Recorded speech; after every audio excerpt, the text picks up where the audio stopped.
keeping us away from the sun. If you have a look at the rocks, you'll see that there's a base layer of granite, which basically protrudes very clearly along here, and it's very much part of the whole foundation layer of Table Mountain.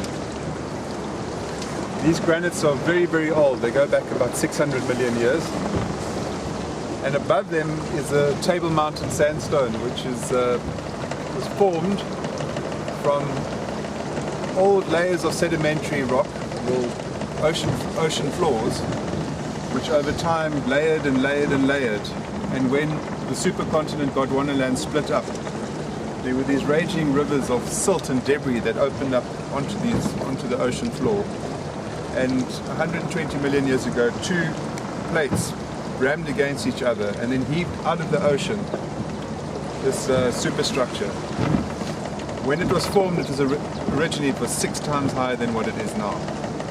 So you'll see there's been quite a bit of significant erosion. Some layers are laid down a bit stronger, combination of heat and pressure and a lot of organic material. That's the reason. They do cutaways, and I can talk a little bit and we can do a voiceover later. Okay.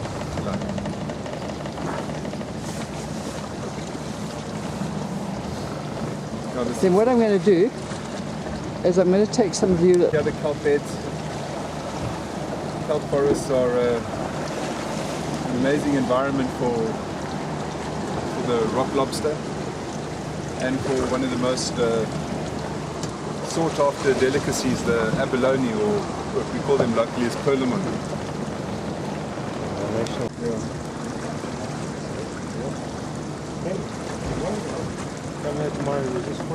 Tomorrow there's no wind. I mean, that's the end of the wind today.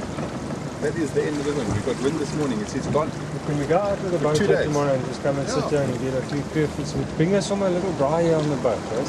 We cook some crayfish here on the dry. Or what we do is we anchor, right? We anchor here and we take a boogie board or a little surf ski of yours. And then we attach it to the boat and then we come up here and then we put a little dryer in the rocks cave. Or in the cave or something, yeah. Let's go into the cave. Where's the cave? Yeah. Yeah, but I want to come to this one as well tomorrow. I'm going to grab this cave when you go near it. You know what happened to me here, Judy? What? When I was at university, Yeah. I came diving for perlman, abalone, and the best ones live in the deepest part of the cave. Yeah. This cave here.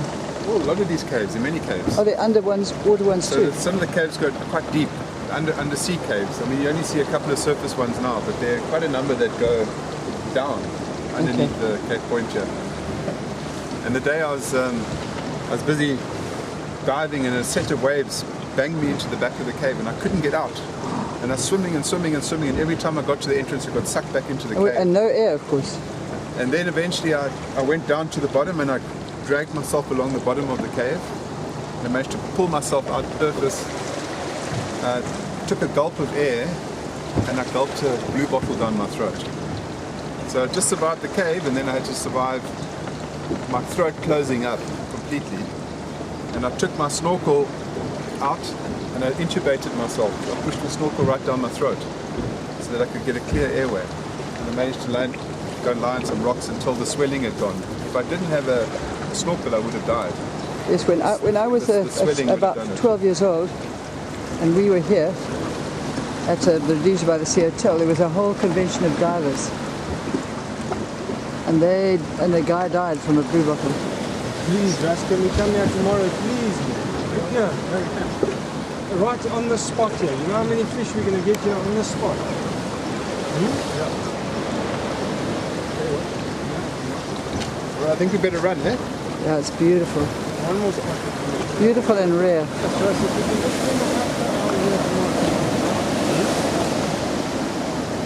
Tomorrow when we're diving, she can come along as well. This is 7 She'll like it. meters. This is nothing. Look at that water down there.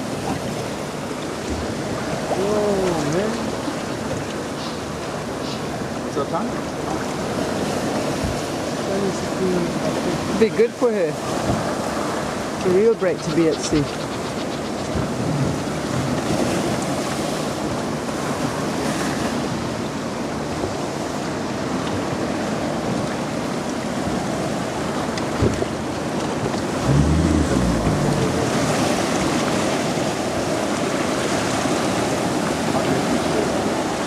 basically, I mean, you are sitting about it, right? Talk about the local on the left.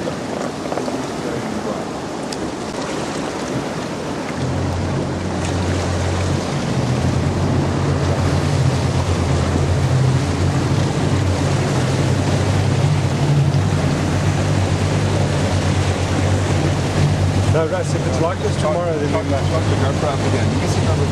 It is like this tomorrow. Yeah, but then we got to come out, Russ. Do some underwater photography with that thing, with spearfishing,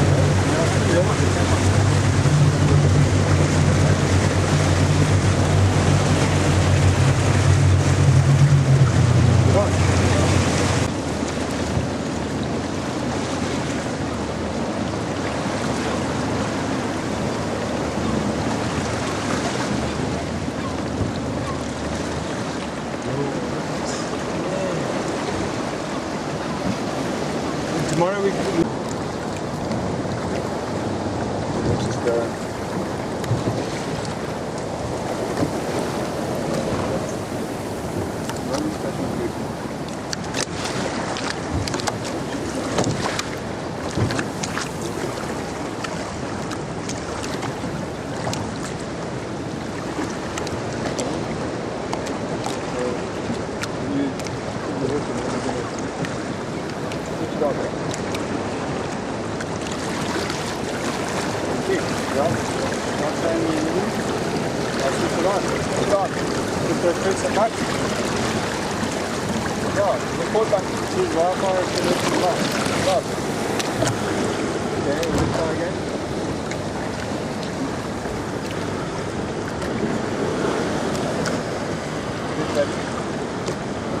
Oh man, look at that water!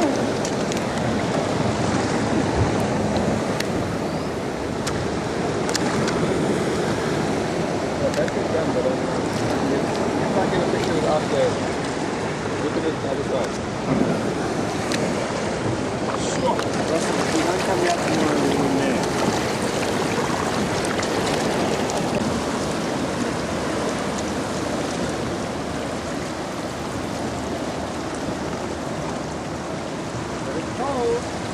Yeah, but it doesn't matter, Russ. We got wetsuits. Yeah, but we got wetsuits, Russ.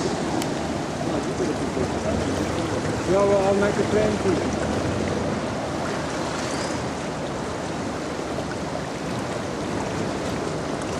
But if it's like this tomorrow, we have to. Oh, look at that! Look at that down there! It's so beautiful! They would love it. They must do it sometime, surely. Just tell them the conditions are absolutely perfect.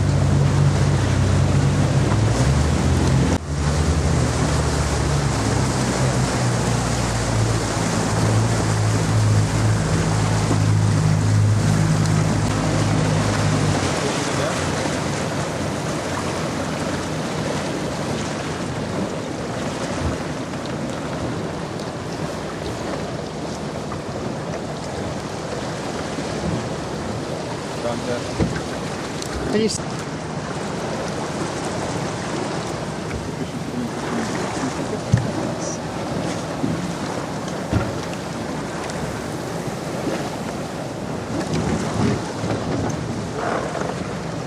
So you're going to make our way back.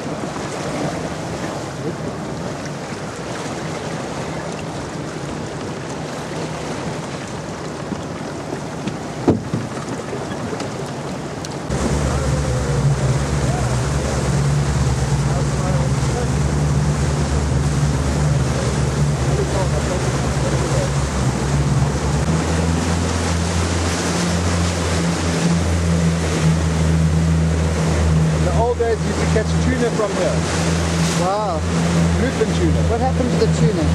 Gone.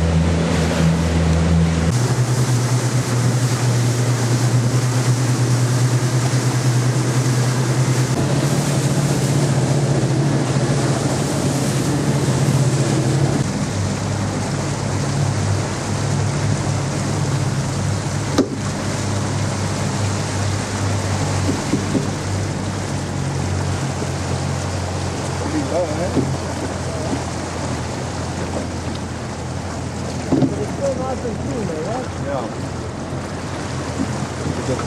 Very nice. A little bit of soup on the inside here. Stronger.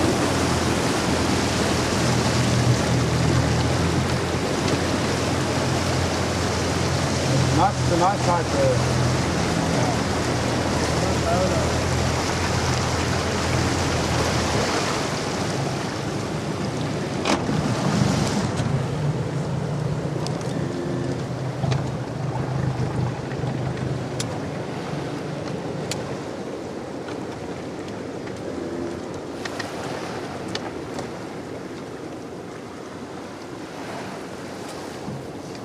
Okay. There's a pencil here, Justin.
I will beat you.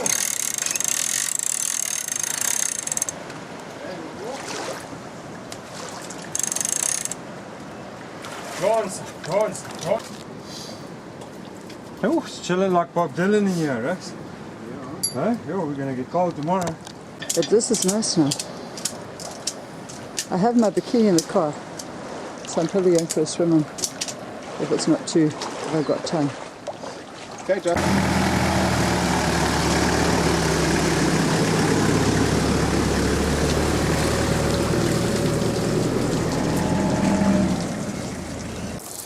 Yeah, that pump is working nice on that side, right? Okay. Other side is. You must make it clean.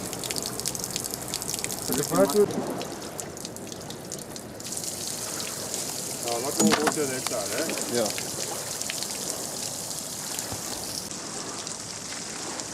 Okay, I'll see you up there. I'm just gonna.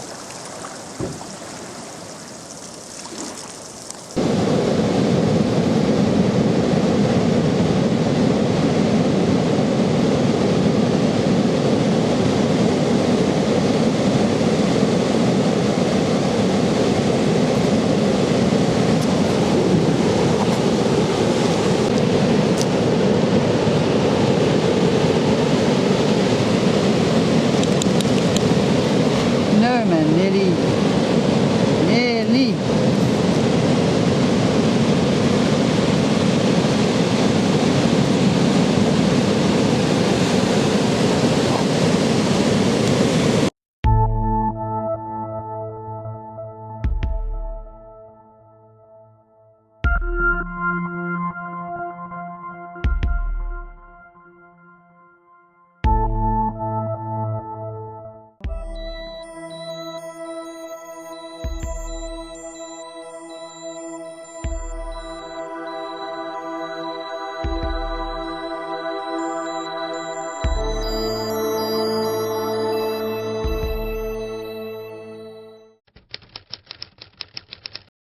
my story is going to begin, and you need to draw a little mental picture of this, of a stream somewhere up in the mountains.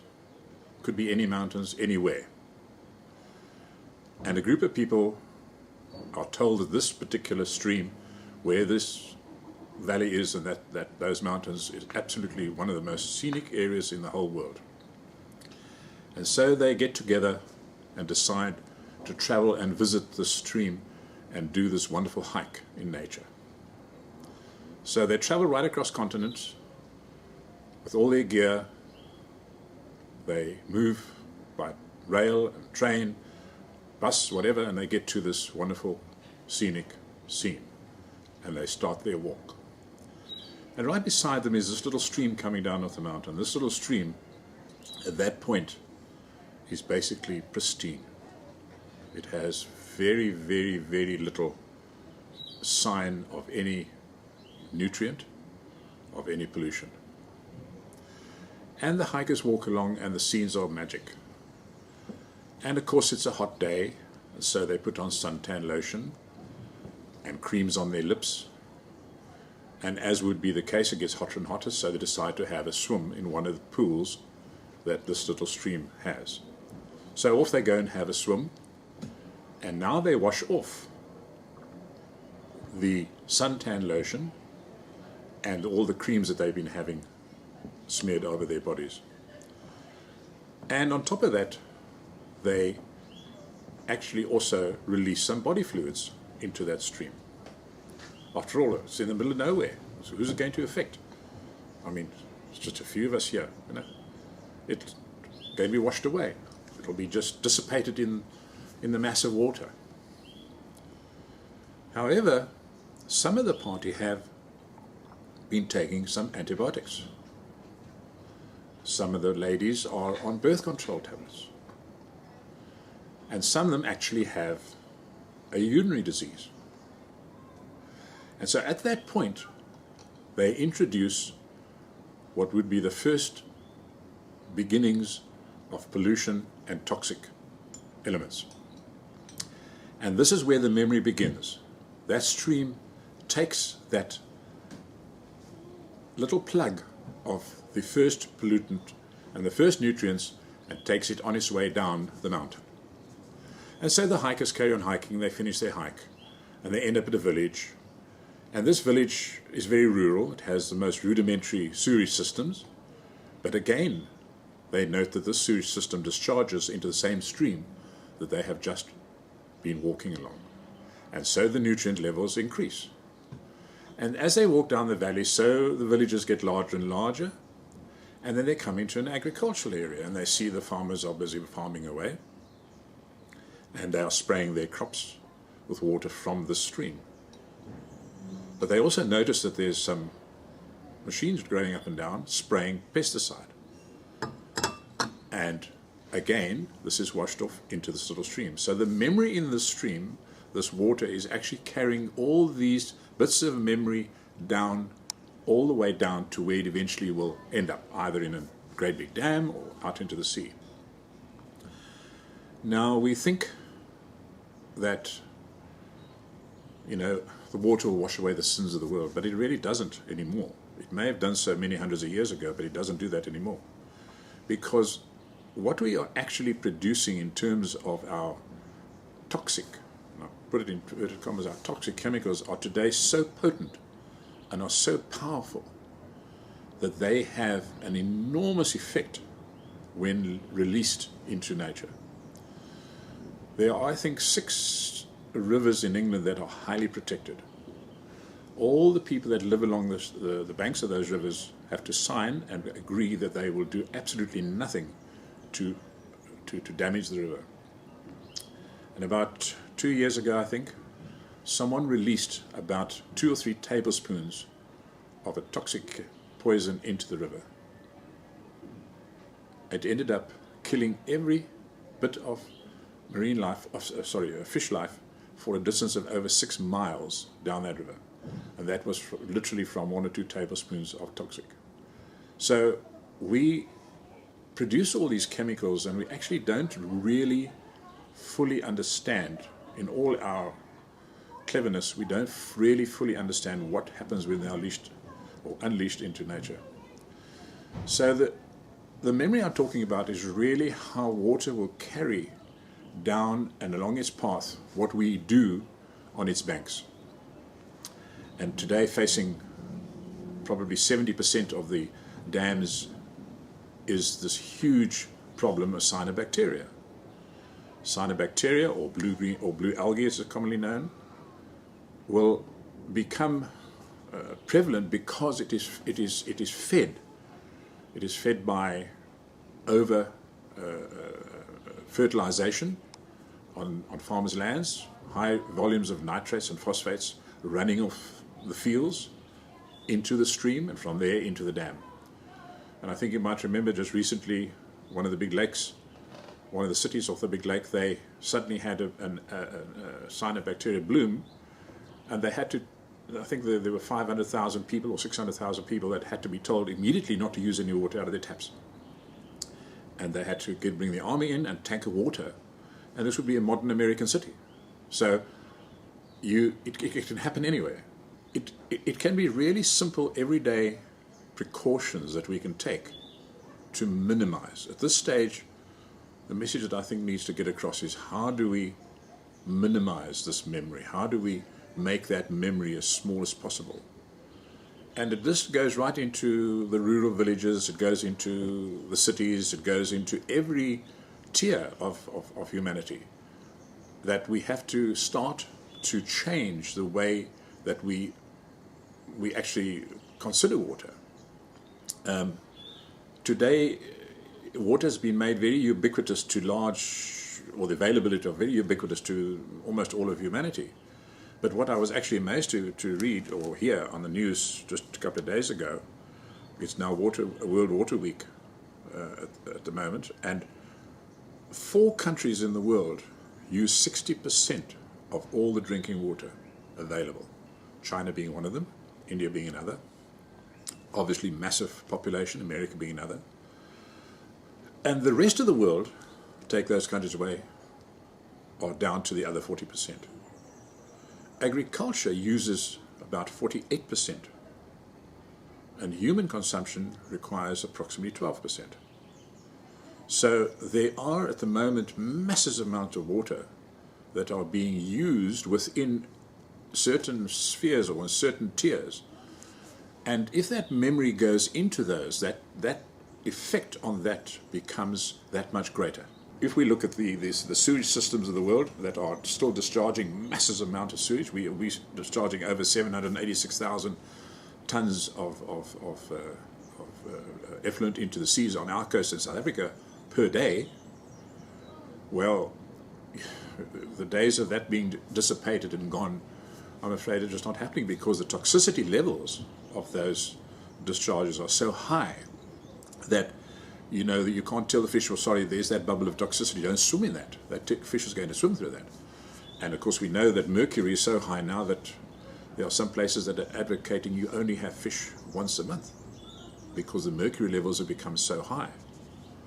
Now that is indicative of the fact that the water is actually not able to dissipate, or the sheer population numbers are so great that we are not dissipating or able to dissipate the mercury in a small enough quantity for it to be safe, because it gets into the fish and there it remains in the flesh.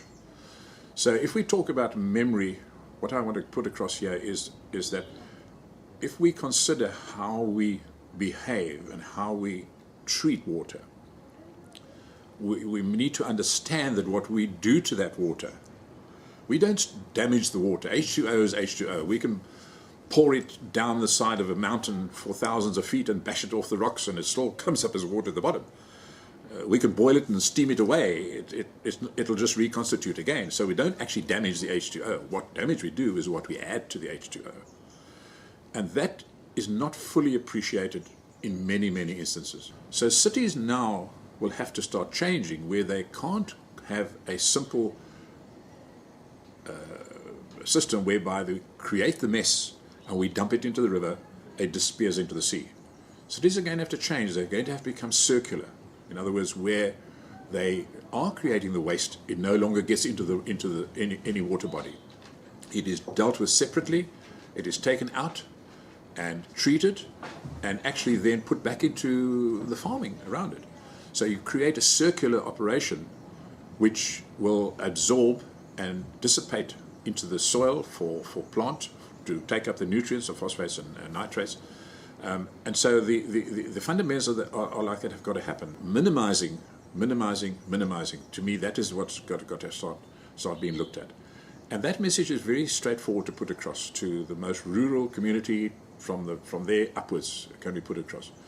The fact that we can just go to a tap and turn the tap open and wash away everything and say, oh, well, the sewage works are going to handle it. Well, that's starting to become a major problem. And sewage works, which are very efficient, are themselves struggling now to be able to handle these high levels. And certainly there's technology coming out to help to do that. But it would be necessary, I think, to have a two-pronged attack where the actual originator of the memory must start to think about minimizing it and keeping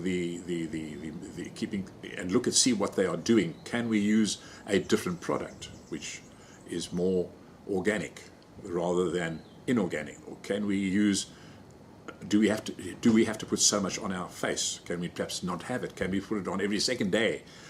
Can we change our thinking about that whole aspect of putting these memory chips, as it were, into the water? And that has to happen because we're running out of water. I do know that ozone is probably in fact it is the best disinfectant that we know of. It takes out all bacteria. It cleans water like you would not believe. I mean, it's just unbelievable. We introduced ozone in the Middle East to clean grey water, and it really, if you study it on ozone, it's incredible, and it's very easy to actually work with. If it can be dangerous in a closed room if you walk in and you haven't taken the necessary precautions, but no one would ever do that. Or certainly, if you had a plant like that, you'd have a warning system that would as soon as the ozone level reached a certain point, it would switch off. But ozone dissipates very, very quickly. It stays in the water, very cold water, for maybe 10 or 15 or 20 minutes at most. It then dissipates completely into the atmosphere. But while it's doing that, it will remove as near as 99% of everything that you can possibly think of. Pesticides, all the chemicals, the whole works. And that is quite easy to use. And it's becoming now very easy to put into your home. So what is happening is, for instance, that water in the mountains that has come down with all these memory bits and pieces and is treated is delivered through the pipeline to your house, and it is deemed as being suitable for drinking. But to do so, they've had to put in chlorine to keep you disinfected all the way to where you are, because chlorine has a long residual time in the pipework. And so therefore, from time to time, they get the mixture wrong, because there's people using a lot of water some days on a hot day, then they don't use so much. So it's quite difficult to actually fine-tune the amount of chlorine. So they tend to overdose, and sometimes if you have a shower, you'll smell the chlorine, or you boil a kettle of water and make some tea and it tastes awful because the chlorine's gone up. So we ozonate all our water now for our house, even though it has been proved to be absolutely perfect for drinking. Of course, if we go further and we say, well, let's look at what happens on a typical farm where they are spraying and putting in pesticides, and then they're putting in nutrients. I think that it is reasonable to conclude that we are over spraying both. We are over putting nutrients in, and we're over watering. And so therefore the technology and I mean, nature, when nature is actually raining somewhere and the forests are growing or the grasslands are growing, one can very, very quickly measure the amount of water that's being put down by nature, and we look around us and we see, goodness me, all these trees are growing and all the grasses are growing, and so on and so forth, and there's no one's putting any nitrates or phosphates in. It's a natural balance. All right, there'll be the droppings from animals that will add to that, and so on and so forth. But in the farming, we tend to say, no, we've got to put in all these excess, and so we have to start to learn from nature and use nature to find the solutions. And we might err incorrectly, not have a very good yield. Then we would have to go back again and rebalance. It's not going to be a one-off, we get it right the first time. But if we take England now, they finally are going to allow the use of pesticides because they were told that if you don't use it, you're going to lose your crops. Well, that's almost like putting a gun to the government's head. You're going to lose your crops, and the people are going to starve. But where's the third solution, the third option? In everything, there's always many options. Use the pesticide, or don't use the pesticide, or use only some of the pesticide in low level. And I think it would have been appropriate for the government to say, well, okay, you say we're going to lose our crops, but let us legislate that in 1 or 2 counties they will use no pesticide. Plant ordinarily, and if there's a failure, the government will come to the party and say, look, we made a mistake. We will recompense the farmer, so that the farmer's not taking the brunt of it. And then you run that parallel and you see, well, that county, they used pesticide. This county, they didn't use pesticide. Oh my goodness, they didn't lose the crop. Then you have an ability to do the measuring. And then maybe another county you say, well, now 50% of the crop. So you balance out until you find, and you minimize and minimize and minimize. But right now, it's an all or nothing, and they get scared to hell about this. And so virtually a gun is held to the head of the decision makers.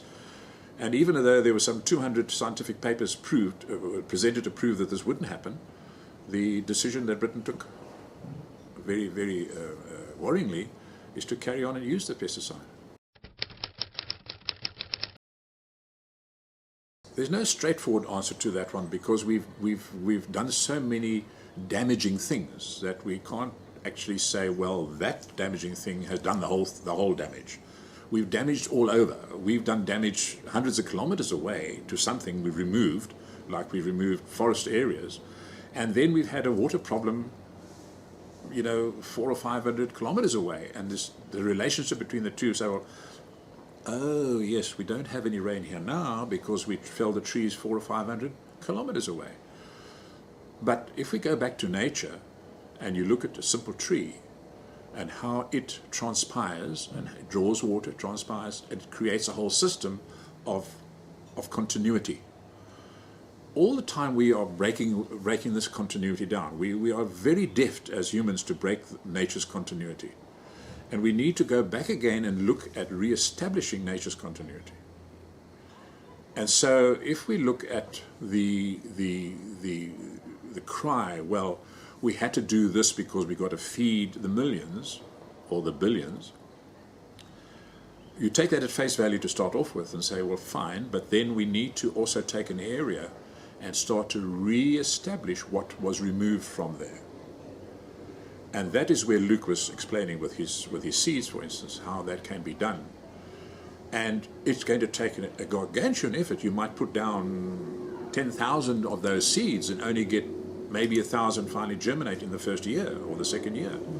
But if we don't do that, if we don't start to actually move, and I'm not talking about trying to turn the desert into a forest. That to me is not right. A desert is a desert because you have more loss than you have gain, period. But on the fringes of where the desert is, on the edges of that, where the desert has been allowed to increase beyond what it would have been X number of years ago, those are the fringe areas that have to be reconditioned. So we really have to take a book out of nature. I mean, a leaf is the most perfect factory. It does everything. And so if we can create more leaves, then we will start to correct the amount of water. Global warming or not, the weathers have changed. It's warming. Even there's an article now given on the effect of El Nino that's going to have on the whole of southern Africa. Zimbabwe is a basket case from a food point of view. Total basket case. Zambia is similar. South Africa is going to be hit by El Nino. And this is likely to happen for the next 6 to 8 months that is going to happen. It might last longer, even into 18 months they're worried about. Now, El Nino is not a new thing. It's happened cyclically over goodness knows how long go back. And that energy that El Nino has, where the water temperature in the ocean is maybe a half a degree higher than it would normally be, but is spread over such an enormous area, represents so much energy that we can't even begin to calculate how much of an engine that is in driving the weather. The natural effects of warming have been around for a long, long time. The corals show us that. There's plenty of evidence of that. So tackling global warming and so on and so forth, I think, has to be done in a number of facets. We know that the carbon dioxide is the major issue, and that has to be reduced dramatically. But right away, I would believe that I would start a whole process of planting, slowly but surely, in the rural areas, and reclaiming. Even if you had to reclaim a half a kilometer of that desert advance in 1 year, that would be an enormous gain. If we look at the diseases, and we just take one disease as a particular problem at this point, is American foul brood. And we look at what this has done and how it has devastated bee colonies all over the world. I was quite interested to read that Aristotle, in his notes, mentioned that he came across hives that were really smelly. And there's now thinking that maybe AFB goes back even as far as to that time. Certainly AFB has been known about since about 1908, I think, if not even before that. And looking at records of the smell, because that's what is called foul brood, it stinks. But if we look at this in terms of our food aspect again, and I'm talking about this issue of intensive versus extensive, the farming in terms of pollination has become to the point whereby bees are brought in to do the pollination, and the bees are taken out once the pollination happens. And they're taken out because there is simply nothing left for them to eat, to live on. There's no more pollen and there's no more nectar, because the farm is absolutely devoid of any other plant. Only that crop is planted. Many of those crops the bees actually don't like. If they had preference to go to this particular, like for instance, almond tree, or went to another weed that was growing down there, they'd rather go to the weed because it was much nicer for them than the almond. But there is no weed, so they have to go to the almond. And we are looking now here at about a 40% loss of swarms available for pollination. And it's regarded that the number is about 65,000 swarms necessary to do the pollination for our fruit industry here. Now, some of the bees will be moved twice. In other words, they will pollinate the early blossomers, and then they will be moved into the later blossomers. So you might have your pears and plums, I think, at first, and then they might move to the apples or whatever. So the actual numbers are probably around about 50,000, and there's a 40% loss on that. Right now, we're looking at an industry that employs 65,000 people here and brings in billions of forex. And as exchange rate at the moment would go, this would mean a lot of money and a huge loss in South Africa. Now we come back again to this issue of the water aspect about it. Bees require water. They have to have some water. And so if we mistreat our water system, we are going to affect not just the bees, but all insects, a whole range of insects.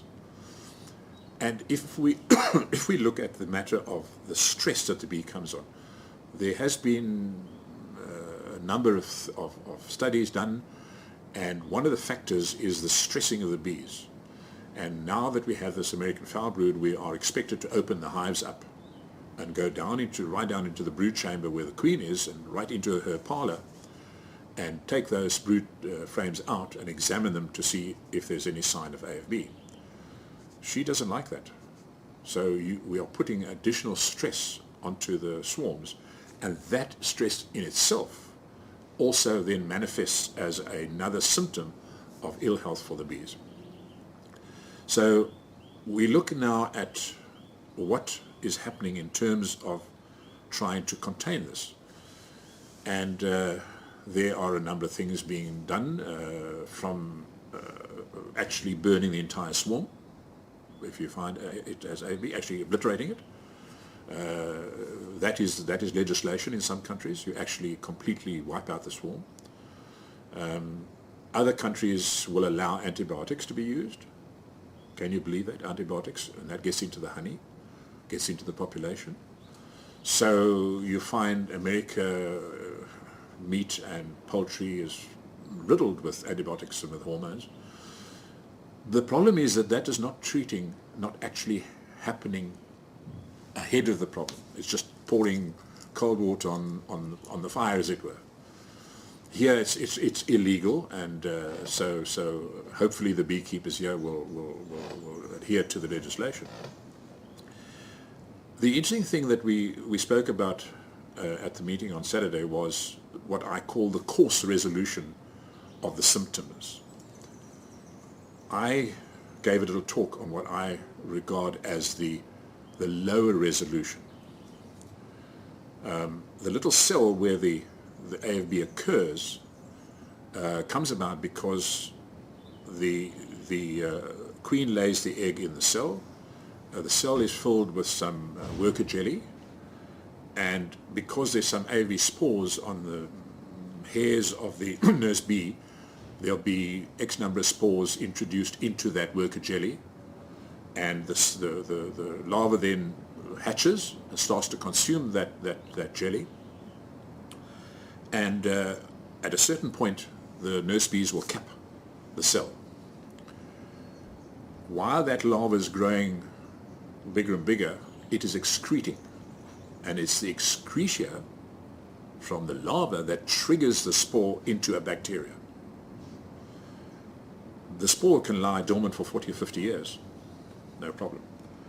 The bacteria then attacks the little larva and consumes whatever royal jelly is left over, and at the point where all the food or the nutrient in that cell is at its absolute end, the bacteria suddenly switch state and they produce upwards of 2 billion spores in one cell. And I said to them, we talk about billions, like we roll it off the tip of our tongue, or we roll 1 million off our tongue, but let's just consider what is 1 billion or 2 billion. 2 million is 2 with 6 noughts. 2 billion is 2 with 9 noughts. Now, can you imagine how minute that little spore is, that 2 billion of them can fit inside a little cell which is only about 4 millimeters across and maybe 15 or 16 millimeters deep. Then what happens is this little larva dies, and the nurse bees realize something's wrong, and they then open the little capping to see what's gone wrong, and hey presto, you released 2 billion spores from one cell into the hive. They dutifully go and clean it all out, try and remove the little dead piece of larva that's left over, making it ready for the queen to come in and lay the next egg and start the whole process again. So what happens is the hive dies out because there are there's a reduction in the number of little babies coming up and becoming adults. Eventually the hive will die, and that's the end of that hive. In the dying process, of course, other bees will come along and rob that hive, because they are very opportunistic. They will go for a hive, and if there aren't sufficient retaliation, bees coming out, they'll go right in and they'll rob that hive. And of course they go in there, and it's all covered with that. Nature moves things around unbelievably efficiently. So while we are concentrating on what I call the coarser resolution of bits and pieces, we need to look at the finer resolutions. And I think that's where we've lost the plot. We don't actually sit down and have a scientific body that looks down, way down at the low resolution.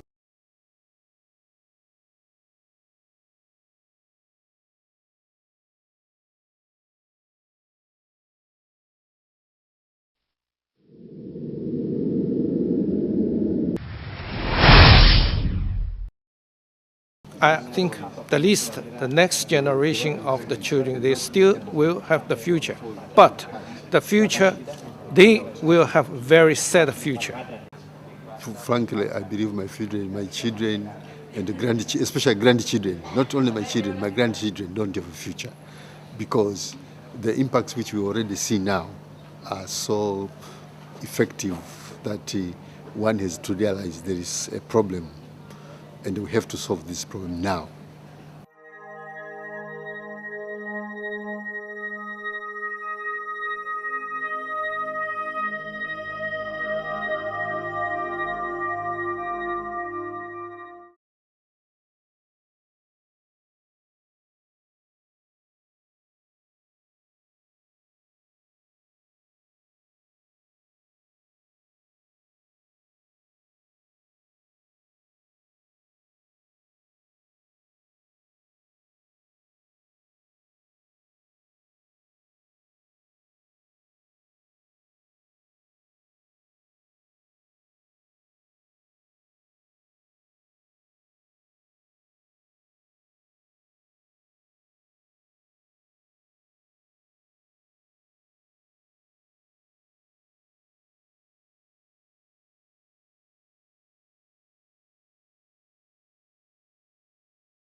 The big thing, though, is going to have to be a systemic and structural change in the way that energy is produced and distributed, because nothing else will do. The days of where we could dump all this toxin into the sea and just get away with it are numbered. Take shipping. It's 1 billion tons of CO2. If it was a country, it would be the 6th largest country in the world, in between Germany and Japan. On a SOx, NOx and PM level, it's even worse.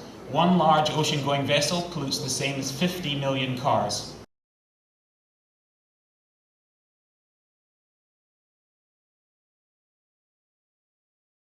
The issue of acting on climate change, on sustainable development, is not always portrayed as preventing people from doing something. First step is to do things more responsibly. Secondly, to look for more intelligent answers. And then you can, from there on, begin to develop a whole set of steps.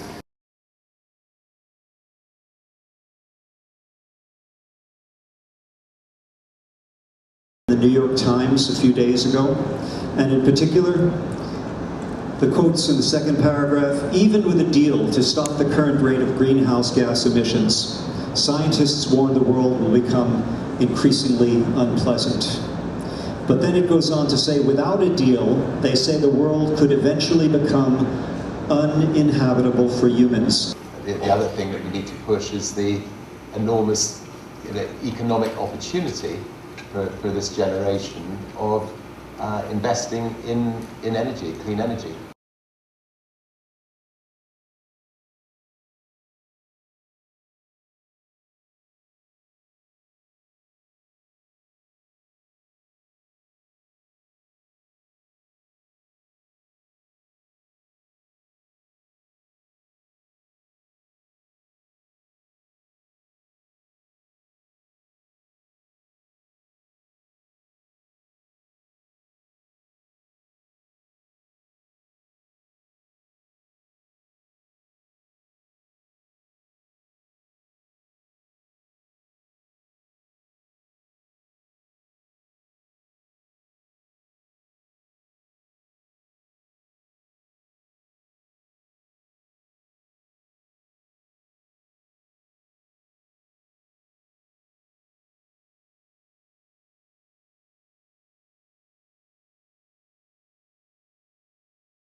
The Community Solution is an organization exploring the peak oil crisis. Its focus is on local community-based solutions that reflect the values of cooperation, conservation, and curtailment.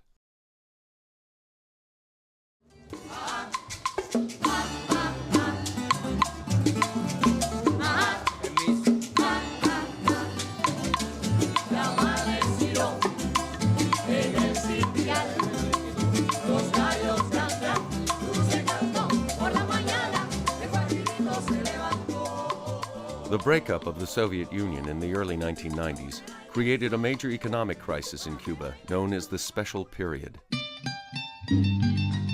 So we have, from 1989 to 1993, a free fall of the economy of 34% of GDP, gross domestic product. When I tell you free fall of the economy, trying to imagine an airplane suddenly lose their engines. It was really a crash. Cuba lost 80% of its export and import markets. Oil imports dropped by more than half. Buses stopped running, factories closed, electricity blackouts were common, and food was scarce. People almost starved. In reality, when this all began, it was a necessity. People had to start cultivating vegetables wherever they could. Over the next decade, Cuba took drastic steps to find solutions. It is the first country to face the crisis that we will all face, the peak oil crisis.